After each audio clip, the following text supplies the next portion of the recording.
সারা দেশে আগামী ২৪ ঘন্টায় রাত দিনের তাপমাত্রা কমার পূর্বাভাস দিয়েছে আবহাওয়া অধিদপ্তর। এছাড়া শেষ রাত থেকে ভোর পর্যন্ত সারা দেশে হালকা থেকে মাঝারি কুয়াশা এবং দেশের উত্তর উত্তর পূর্বাংশের কোথাও কোথাও মাঝারি থেকে ঘন কুয়াশা পড়েছে।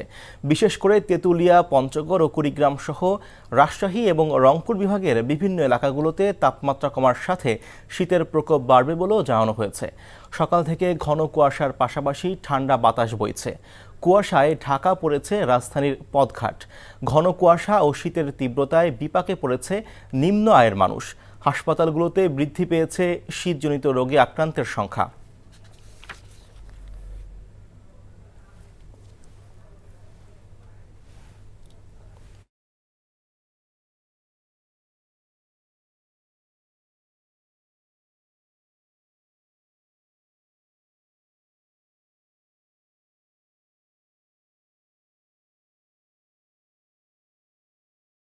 মহান বিজয় দিবস উপলক্ষে রাষ্ট্রপতির সংবর্ধনা অনুষ্ঠানে সাবেক প্রধানমন্ত্রী ও বিএনপি চেয়ারপারসন বেগম খালেদা জিয়া এবং দলটির ভারপ্রাপ্ত চেয়ারম্যান তারেক রহমানকে আমন্ত্রণ জানানো হয়েছে। বুধবার সন্ধ্যায় রাষ্ট্রপতির সামরিক সচিব মেজর জেনারেল মোহাম্মদ আদিল চৌধুরী রাষ্ট্রপতির পক্ষ থেকে আমন্ত্রণপত্র নিয়ে বিএনপি চেয়ারপারসনের গুলশানের বাসভবনে পৌঁছান। পরে সেখানে খালেদা জিয়া ও তারেক রহমানের পক্ষে আমন্ত্রণপত্র গ্রহণ করেন দলের স্থায়ী কমিটির সদস্য AZM জাহিদ হোসেন। এর আগে গত ২১ নভেম্বর সশস্ত্র বাহিনীর দিবস উপলক্ষে সেনাকুঞ্জের সংবর্ধনা অনুষ্ঠানে যোগ দেন বেগম খালেদা জিয়া। শ্রমিক অসন্তোষে ফের অশান্ত হয়ে উঠেছে শিল্পাঞ্চল আশুলিয়া। সরকার ঘোষিত বার্ষিক ৯% ইনক্রিমেন্ট প্রত্যাখ্যান সহ নতুন আরও কিছু দাবি নিয়ে আজও কর্মবিরতি পালন করছেন শ্রমিকরা। ইতোমধ্যে ৬টি কারখানা বন্ধ ঘোষণা ও ৬টিতে সাধারণ ছুটি ঘোষণা করা হয়েছে। বেতন বৃদ্ধি সহ ১৮ দফা দাবিতে টানা ২ মাসের অচলাবস্থার পর শিল্পাঞ্চলে স্বাভাবিক অবস্থা ফিরে আসতে না আসতেই পোশাক খাতে ফের অস্থিরতার পেছনে দেশি বিদেশি ইন্ধন এবং চক্রান্ত দেখছে মালিকপক্ষ। তবে শ্রমিকরা বলছেন, মূল্যস্ফীতি বেড়ে যাওয়ায় চলতি বেতনে জীবনযাত্রা নির্বাহ করা কঠিন হয়ে পড়েছে। তাই বেতন ২৫,০০০ টাকা নির্ধারণ সহ বিভিন্ন দাবিতে ফের আন্দোলনে নেমেছেন তারা। সকালে কাজে যোগ দিয়েও অন্তত ২৫টি কারখানার শ্রমিকরা উৎপাদন বন্ধ রেখে কর্মবিরতি শুরু করেছে। এদিকে শিল্পাঞ্চল জুড়ে কঠোর নিরাপত্তা ব্যবস্থা নিয়েছে আইনশৃঙ্খলা বাহিনী। সম্পদের তথ্য গোপনের মামলায় ব্যবসায়ী গিয়াসউদ্দিন আল মামুনকে খালাস দিয়েছে আপিল বিভাগ। আজ প্রধান বিচারপতি ডক্টর সৈয়দ রিফাত আহমেদের নেতৃত্বাধীন আপিল বিভাগের পূর্ণাঙ্গ বেঞ্চ এ রায় দেন। ২০০৭ সালের ১৮ ফেব্রুয়ারি দুদকের নোটিশের পরিপ্রেক্ষিতে সম্পদের হিসাব দাখিল না করায় একই সালের ৮ মে মামলা করে দুদক। মামলায় মামুনের বিরুদ্ধে ১০১,৭৩,৭৩,৩৬৯ টাকার অবৈধ সম্পদ অর্জনের অভিযোগ আনা হয়। এ মামলায় ২০০৮ সালের ২৭ মার্চ বিচারিক আদালত মামুনকে ১০ বছরের কারাদণ্ড এবং ১০ লাখ টাকা অনাদায়ে আরও ১ বছরের দণ্ড দেন। ওই রায়ের বিরুদ্ধে আপিল করলে শুনানি শেষে হাইকোর্টের একটি বেঞ্চ ২০১২ সালে তাকে খালাস দেয়। পরে এ মামলায় আপিল বিভাগে যায় দুদক। সনাতনী জাগরণ মঞ্চ ইসকনের বহিষ্কৃত নেতা চিন্ময় দাসের জামিন শুনানির জন্য আবারও আবেদন করেছেন ঢাকা থেকে আসা এক আইনজীবী। সকালে চট্টগ্রাম আদালতে হাজির হয়ে চিন্ময় দাসের আইনজীবী রবীন্দ্র ঘোষ আদালতে এ আবেদন জানান। আদালত চিন্ময় দাসের পক্ষে চট্টগ্রাম বারের একজন আইনজীবী থেকে ওকালত নামা জমা দিতে বলেন। তারপর বিকেলে শুনানি করার সময় দেন। এর আগে বুধবার চট্টগ্রাম মহানগর দায়রা জজ মোহাম্মদ সাইফুল ইসলামের আদালতে চিন্ময় কৃষ্ণ দাসের পক্ষে শুনানি করতে ৩টি আবেদন জমা দেন ঢাকা থেকে আসা আইনজীবী রবীন্দ্র ঘোষ। আসামির পক্ষে আবেদনকারী আইনজীবীর কোনো ওকালতনামা না থাকায় আদালত তার আবেদন নামঞ্জুর করেন। একবিংশ শতাব্দীর চ্যালেঞ্জ মোকাবেলায় আধুনিক ও যুগোপযোগী প্রশিক্ষণের মাধ্যমে দেশ মাতৃকার সেবায় কোর অফ ইঞ্জিনিয়ার্সের সদস্যদের সবসময় প্রস্তুত থাকার আহ্বান জানিয়েছেন সেনাবাহিনী প্রধান জেনারেল ওয়াকারুজ্জামান। সকালে নাটোরের কাদিরাবাদ সেনানিবাসে কোর অফ ইঞ্জিনিয়ার্সের কর্নেল কমান্ডেন্ট সম্মেলনে কমান্ডিং অফিসারদের উদ্দেশ্যে এসব কথা বলেন সেনাপ্রধান। সম্মেলনে দেশ ও জাতি গঠনে ইঞ্জিনিয়ারিং কোরের গৌরবোজ্জ্বল ভূমিকার প্রশংসা করেন এবং পেশাগত দক্ষতা বৃদ্ধির উপর জোর দেন সেনাপ্রধান। সম্মেলনে সেনাবাহিনীর ঊর্ধ্বতন কর্মকর্তা ও অধিনায়কগণ অংশ নেন।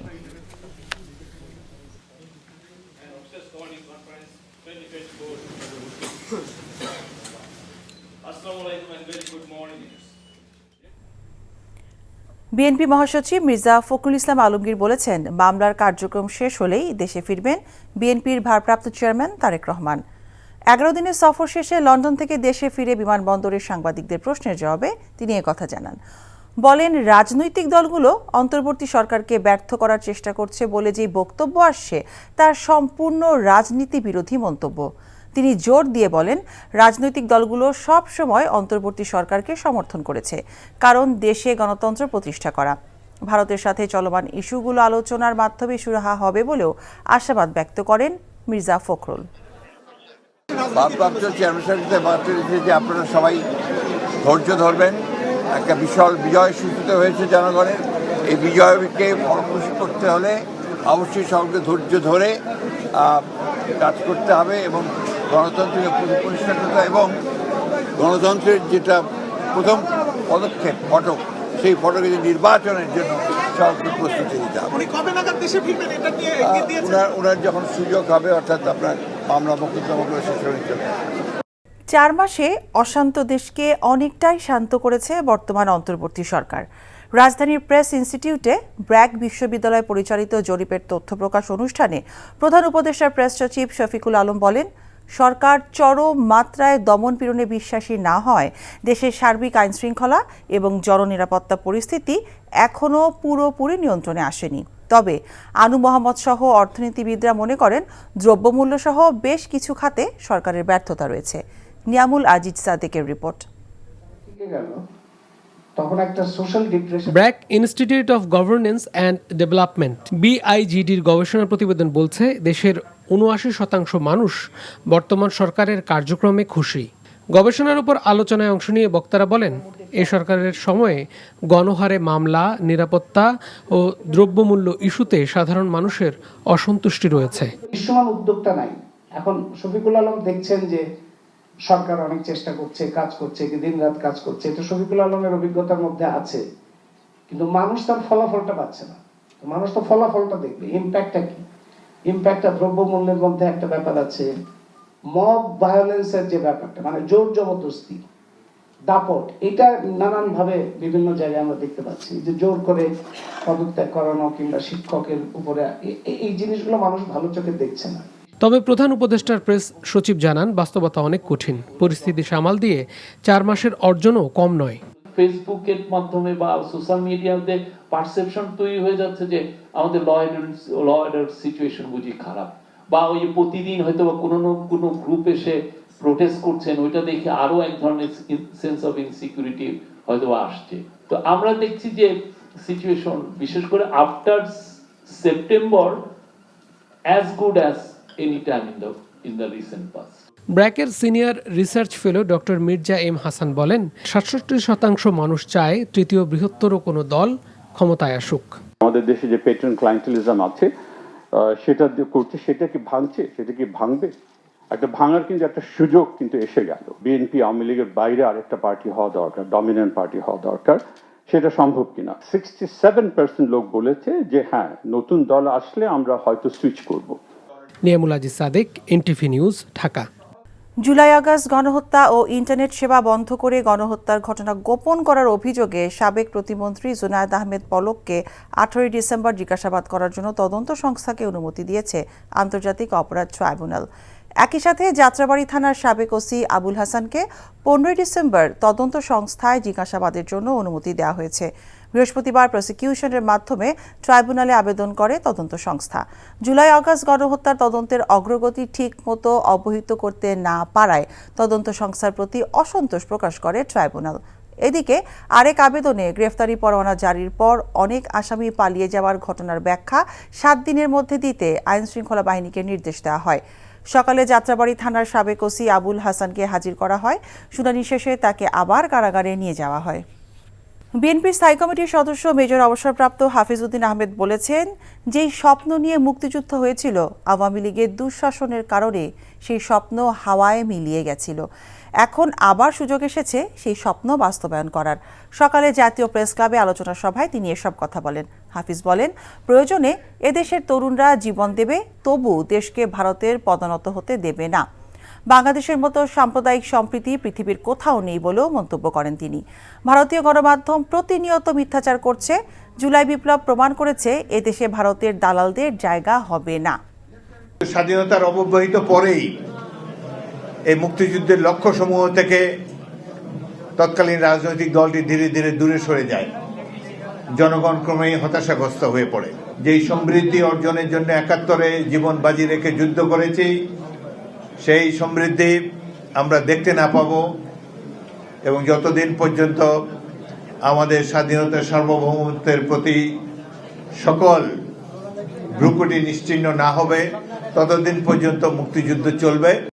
ভারতীয় আগ্রাসন ও বাংলাদেশের বিরুদ্ধে ষড়যন্ত্রের প্রতিবাদে বিক্ষোভ মিছিল এবং সমাবেশ করেছে রংপুর অঞ্চলের অবসরপ্রাপ্ত সশস্ত্র বাহিনীর সদস্যরা। দুপুরে রংপুর টাউন হলের সামনে থেকে একটি বিক্ষোভ মিছিল বের হয়, পরে প্রেস ক্লাব চত্বরে সমাবেশ অনুষ্ঠিত হয়। এ সময় বক্তারা বলেন, বাংলাদেশের স্বাধীনতা ও সার্বভৌমত্ব নিয়ে ভারতের কোনো আগ্রাসন মেনে নেওয়া হবে না। এদেশের সব ধর্মের মানুষ এক। ভারতের সংখ্যালঘু মুসলমানদের নির্যাতন ও মসজিদ ভেঙে ফেলার তীব্র নিন্দা জানানো হয়।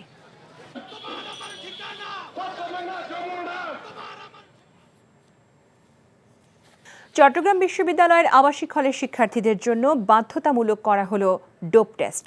সকালে বিশ্ববিদ্যালয়ের মেডিকেল সেন্টারে ডোপ টেস্ট কার্যক্রমের উদ্বোধন করেন উপাচার্য অধ্যাপক ডক্টর ইয়াহিয়া আক্তার। প্রথম দিনে এফ রহমান হলের ৭২ জন শিক্ষার্থীর নমুনা সংগ্রহ করা হয়েছে। পর্যায়ক্রমে ১২টি আবাসিক হলের সবাইকে এই পরীক্ষার আওতায় নিয়ে আসা হবে। ডোপ টেস্টের জন্য ফি ধরা হয়েছে ৩৫০ টাকা।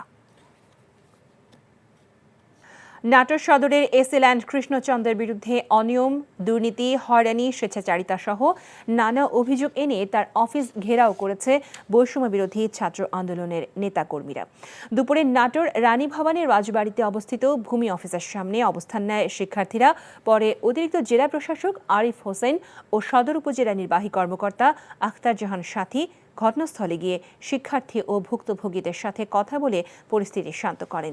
অভিযোগের সত্যতা পাওয়া গেলে ব্যবস্থা নেওয়ারও আশ্বাস দেন তারা। জুলাই গণহত্যার বিচার নিশ্চিতের দাবিতে মানববন্ধন করেছে জাহাঙ্গীরনগর বিশ্ববিদ্যালয়ের শিক্ষার্থীরা। বিকেলে বিশ্ববিদ্যালয় শহীদ মিনার প্রাঙ্গণে গণঅভ্যুত্থান রক্ষা আন্দোলনের ব্যানারে এই মানববন্ধন কর্মসূচি পালন করেন তারা। মানববন্ধনে জুলাই বিপ্লবে বিশ্ববিদ্যালয়ে হামলাকারী ও জড়িতদের বিরুদ্ধে আইনগত ব্যবস্থার দাবি জানানো হয়। আগামী ৭ দিনের মধ্যে দাবি মানা না হলে কঠোর কর্মসূচির হুঁশিয়ারি দেন শিক্ষার্থীরা। গাজীপুরে তাবলিগ জামায়াতের জোর ইজতেমাকে কেন্দ্র করে দুর্বৃত্তদের হামলায় সাতপন্থী ৪ জন আহত হয়েছে। দুপুরে টঙ্গীর ইজতেমা মাঠের বাহিরে স্টেশন রোড এলাকায় এই ঘটনা ঘটে। সাতপন্থীরা জানান, ২০ ডিসেম্বর জোর ইজতেমার বিষয়ে প্রশাসনের আমন্ত্রণে আসেন তাদের একটি প্রতিনিধি। হঠাৎ তাদের উপর হামলা চালায় কে বা কারা। এদিকে টঙ্গীতে হামলার প্রতিবাদে গাজীপুর মেট্রোপলিটন পুলিশ হেডকোয়ার্টারের সামনে সড়ক অবরোধ করে বিক্ষোভ করে তাবলিগ জামায়াতের সাতপন্থীরা। পরে পুলিশ ও সেনাবাহিনীর সদস্যরা পরিস্থিতি নিয়ন্ত্রণে আনে। ফরিদপুরে বৈষম্য বিরোধী ছাত্র আন্দোলনের শিক্ষার্থীদের সাথে জনপ্রশাসন সংস্কার কমিশনের সদস্যদের মতবিনিময় হয়েছে। সকালে জেলা প্রশাসকের সম্মেলন কক্ষে এই মতবিনিময় সভা অনুষ্ঠিত হয়। এতে প্রধান অতিথি হিসেবে বক্তব্য রাখেন জনপ্রশাসন সংস্কার কমিশনের প্রধান আব্দুল মুঈদ চৌধুরী। সভায় জনপ্রশাসন সংস্কার কমিশনের সদস্য জগন্নাথ বিশ্ববিদ্যালয়ের শিক্ষার্থী মেহেদি হাসান বলেন, এখন থেকে অফিস আদালতে কোনো ঘুষ লেনদেন হলে অভিযুক্তদের চিহ্নিত করে শাস্তির আওতায় আনা হবে। দিনাজপুরের হিলি সীমান্ত দিয়ে আসা একটি ভারতীয় গরু বিএসএফের কাছে হস্তান্তর করেছে বিজিবি। মঙ্গলবার সন্ধ্যায় সীমান্ত অতিক্রম করে বাংলাদেশে চলে আসে একটি গরু। হিলি সীমান্তের শূন্যরেখায় বিজিবি ও বিএসএফের সদস্যদের মধ্যে পতাকা বৈঠকের মাধ্যমে গরুটি ফেরত দেওয়া হয়। পতাকা বৈঠকে জয়পুরহাট ২০ বিজিবির পক্ষে নেতৃত্ব দেন হিলি সিপি ক্যাম্পের কমান্ডার শাহাদাত হোসেন ও ভারতের বিএসএফের হিলি ১ ক্যাম্পের ইন্সপেক্টর শিবচারণ।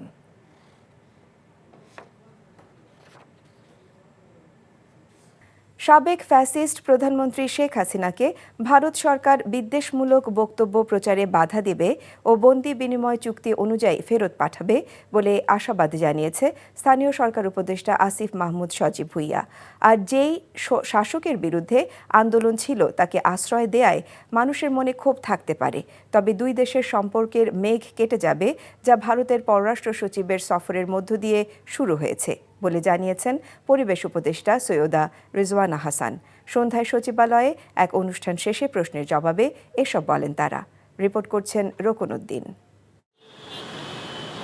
রাজধানীর বায়ু দূষণের ভয়াবহতা নিয়ে নতুন করে বলার কিছু নেই। শীতের আগমনের সাথে সাথে ক্ষতিকর প্রভাবের মাত্রা আশঙ্কাজনকভাবে বেড়েছে। এমনকি প্রয়োজন ছাড়া বাসার বাইরে না যেতে পরিবেশ মন্ত্রণালয়ের পক্ষ থেকে অ্যালার্টও জারি করা হয়েছে। এমন অবস্থায় বৃহস্পতিবার বিকেলে সচিবালয়ে আসন্ন শুষ্ক মৌসুমে ঢাকা ও পার্শ্ববর্তী এলাকার পরিবেশ দূষণ রোধে করণীয় নির্ধারণে অনুষ্ঠিত হয় আন্তঃমন্ত্রণালয় সভা। সিদ্ধান্ত হয় একটি উচ্চ পর্যায়ের টাস্কফোর্স গঠনের। আগামী বর্ষার মৌসুম আসা পর্যন্ত একটা টাস্কফোর্স বা একটা কমিটি করে এই বায়ু দূষণের বিষয়টাকে অ্যাড্রেস করতে হবে।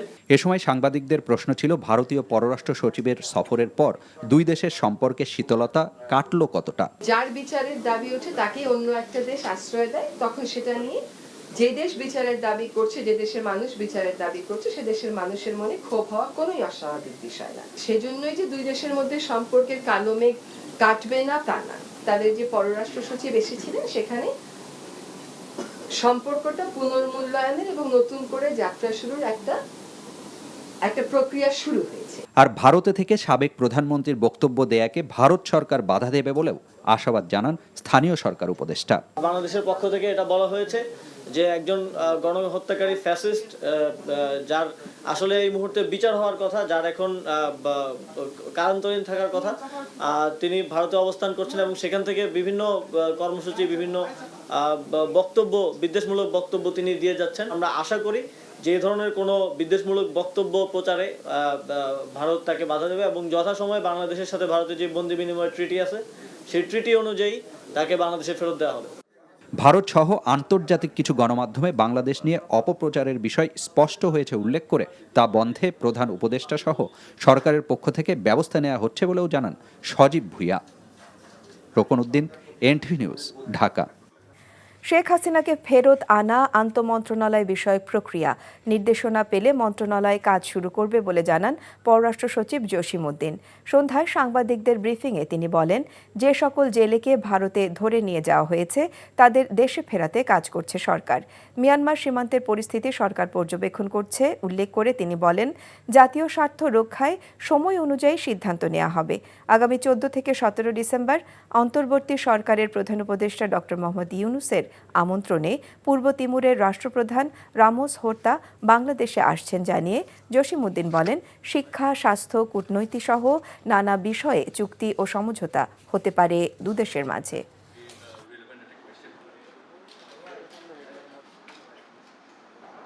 প্রাক্তন প্রধানমন্ত্রীর ভারতে উপস্থিতি doesn't have any bearing on our bilateral relationship. আর ফেরানোর বিষয়ে যেটা বললেন এটার উত্তর আমি দিয়েছি। এটি একটা আন্তঃমন্ত্রণালয় বিষয়ক একটা বিষয় এবং এটি একটি রাজনৈতিক সিদ্ধান্তের বিষয়, এবং পররাষ্ট্র মন্ত্রণালয়ে যখন এই অনুরোধ আসবে তখন আমরা তার পরবর্তী প্রক্রিয়াটা শুরু করব। আমরা আমাদের জাতির স্বার্থে যা করণীয় সেটাই করব এবং তার লক্ষ্য হবে মূলত বাংলাদেশে অবস্থানরত 1.2 মিলিয়ন যেই ফোর্সিবলি ডিসপ্লেসড মিয়ানমার ন্যাশনাল আছে তাদের প্রত্যাবাসন। রাজনৈতিক দলগুলো অন্তর্বর্তী সরকারকে ব্যর্থ করার চেষ্টা করছে, এ ধরনের বক্তব্য সম্পূর্ণ রাজনীতি বিরোধী বলে মন্তব্য করেছেন বিএনপি মহাসচিব মির্জা ফখরুল ইসলাম আলমগীর। তিনি বলেন, রাজনৈতিক দলগুলো সবসময় অন্তর্বর্তীকালীন সরকারকে সমর্থন করেছে, এর কারণ দেশে গণতন্ত্র প্রতিষ্ঠা করা। দলের ভারপ্রাপ্ত চেয়ারম্যান তারেক রহমান মামলার প্রক্রিয়া শেষ হলে দেশে ফিরে আসবেন বলেও জানান মির্জা ফখরুল। বিস্তারিত ইফতেখার রেজার রিপোর্টে। 12 দিনের সফর শেষে লন্ডন থেকে দেশে ফিরে হযরত শাহজালাল আন্তর্জাতিক বিমানবন্দরে গণমাধ্যমের মুখোমুখি হয়ে বিএনপি মহাসচিব মির্জা ফখরুল বলেন, ভারতের সাথে চলমান ইস্যুগুলো আলোচনার মাধ্যমে সুরাহা হবে। আর রাজনৈতিক দলগুলো সরকারকে সমর্থন করছে কারণ অন্তর্বর্তীকালীন সরকারের কাছে প্রত্যাশা তারা গণতন্ত্র প্রতিষ্ঠা করবে। আমি জানি না কোন প্রেক্ষিতে বলেছেন, কি বলেছেন তা জানি না, কিন্তু ওনার এই বক্তব্য এটা রাজনীতি বিরোধী বক্তব্য, এবং আমি আশা করি না যে তারা এই ধরনের বক্তব্য রাখবেন। প্রশ্নের জবাবে মির্জা ফখরুল বলেন, যে বিজয় অর্জিত হয়েছে তা ধরে রাখতে নেতাকর্মীদের ধৈর্য ধরার আহ্বান জানিয়েছেন দলের ভারপ্রাপ্ত চেয়ারম্যান তারেক রহমান। আর শীঘ্রই তিনি দেশে ফিরবেন বলেও জানান বিএনপি মহাসচিব। গণতন্ত্রের যেটা প্রথম পদক্ষেপ ফটক, সেই ফটকে যে নির্বাচনের জন্য সরকারকে প্রস্তুতি নিতে হবে। ওনার যখন সুযোগ হবে, অর্থাৎ আপনার মামলা মোকদ্দমাগুলো শেষ হয়ে চলে আসবে। এদিকে জাতীয় প্রেস ক্লাবে এক আলোচনা সভায় বিএনপির স্থায়ী কমিটির সদস্য মেজর অবসরপ্রাপ্ত হাফিজ উদ্দিন আহমেদ বলেছেন, যে স্বপ্ন নিয়ে মুক্তিযুদ্ধ হয়েছিল আওয়ামী লীগের দুঃশাসনের কারণে, সে স্বপ্ন হাওয়ায় মিলিয়ে গিয়েছে। যতদিন পর্যন্ত আমাদের স্বাধীনতা সার্বভৌমত্বের প্রতি সকল ভ্রুকুটি নিশ্চিহ্ন না হবে, ততদিন পর্যন্ত মুক্তিযুদ্ধ চলবে। এদিকে শহীদ বুদ্ধিজীবী দিবস ও মহান বিজয় দিবসের কর্মসূচি নির্ধারণে কেন্দ্রীয় নেতাদের সাথে যৌথ সভা করেছে বিএনপি। সভা শেষে ব্রিফিংয়ে রিজভী আহমেদ বলেন, সরকারের সমালোচনা মানে ব্যর্থ করার প্রচেষ্টা নয়। তাদের পক্ষ থেকে যদি কোনো ধরনের দ্বিধান্বিত প্রশ্নবোধক শব্দ আসে, তাহলে সেটা কিন্তু এই মুহূর্তে জাতির যে ঐক্য, সেই ঐক্যকে বিনষ্ট করে। Iftekhar Reza, NTV news, Dhaka. গত জুলাই আগস্ট ছাত্র জনতার আন্দোলনের সময় পুলিশের নেতিবাচক ভূমিকার জন্য আবারও ক্ষমা চাইলেন ঢাকা মহানগর পুলিশ কমিশনার শেখ সাজ্জাদ আলী। বিকেলে রাজধানীর সেগুনবাগিচায় crime reporters association of Bangladesh CRAB মিলনায়তনে আয়োজিত এক অনুষ্ঠানে নগরবাসীর কাছে আবারও ক্ষমা চান তিনি। একই সাথে পুলিশ সেবাদানকারী প্রতিষ্ঠান উল্লেখ করে তিনি জানান, অতীতে যারা অন্যায়ভাবে মানুষের উপর হামলা মামলা করেছে তাদের সবাইকে বিচারের আওতায় আনা হবে। এছাড়া মানুষকে সেবাদানকারী হিসেবেই নগরবাসীর পাশে পুলিশ সবসময় থাকবে বলেও জানান ডিএমপি কমিশনার। কৃষক দলের কেন্দ্রীয় কমিটির সাধারণ সম্পাদক শহীদুল ইসলাম বাবুল বলেছেন, গত 5ই আগস্ট শেখ হাসিনা সহ পুরো পরিবার দেশ ছেড়ে পালিয়েছে। শেখ হাসিনা এখন ভারতে বসে থেকে বাংলাদেশে সাম্প্রদায়িক পরিস্থিতি সৃষ্টি করতে চায়, আর সেখানকার হিন্দুত্ববাদী সরকার তার পেছনে ইন্ধন যোগায়। বিকেলে কৃষক দলের 44তম প্রতিষ্ঠাবার্ষিকী উপলক্ষে জেলা ও মহানগর কৃষক দলের আয়োজনে ফরিদপুর সিভিল সার্জন অফিসের সামনে থেকে বর্ণাঢ্য র্যালি পূর্ব সমাবেশে প্রধান অতিথির বক্তব্যে তিনি এসব কথা বলেন। জেলা কৃষক দলের ভারপ্রাপ্ত সভাপতি শহীদুর রহমান শহীদের সভাপতিত্বে এ সময় অন্যদের মধ্যে বক্তব্য রাখেন জেলা বিএনপির আহ্বায়ক সৈয়দ মোদাররেস আলী ঈসা, মহিলা দলের কেন্দ্রীয় কমিটির যুগ্ম সম্পাদক চৌধুরী নায়াব ইউসুফ, কৃষক দলের কেন্দ্রীয় কমিটির সহসভাপতি খন্দকার নাসিরুল ইসলাম। এই যে 5ই আগস্ট স্বৈরাচারী শেখ হাসিনা, ইতিহাসের ভয়ঙ্কর ফ্যাসিস্ট শেখ হাসিনা বাংলাদেশের গণঅভ্যুত্থানের মধ্য দিয়ে বিদায় নিয়েছে, পালিয়ে গেছে। সপরিবারে সমস্ত বংশ সহ পালাইছে, পালাইয়া ভারতে আশ্রয় নিছে, সেখানে বসে বসে গুটি চালে। বাংলাদেশে সাম্প্রদায়িক পরিস্থিতি সৃষ্টি করতে চায়, আর সেখানকার হিন্দুত্ববাদী সরকার তার পিছনে ইন্ধন যোগায়। আগামী নির্বাচন যাতে অবাধ, সুষ্ঠু ও অংশগ্রহণমূলক হয় সে বিষয়ে জাতিসংঘ মানবাধিকার কমিশনের প্রতিনিধি দলের সঙ্গে জামায়াতে ইসলামের কথা হয়েছে। গুলশানে জাতিসংঘ মানবাধিকার কমিশনের প্রতিনিধি দলের সঙ্গে বৈঠকের পর এমন কথা জানিয়েছেন দলটির নায়েবে আমির ডাক্তার সৈয়দ আবদুল্লাহ মোহাম্মদ তাহের। তিনি আরও বলেন, চলমান ট্রাইব্যুনালের বিচার যাতে আন্তর্জাতিক মানের হয় সে বিষয়ে জাতিসংঘকে অবহিত করেছে তার দল। ভারতের বিষয়ে সরাসরি কথা না হলেও বাংলাদেশের সার্বভৌমত্ব এবং স্বকীয়তা নিয়েও কথা হয়েছে।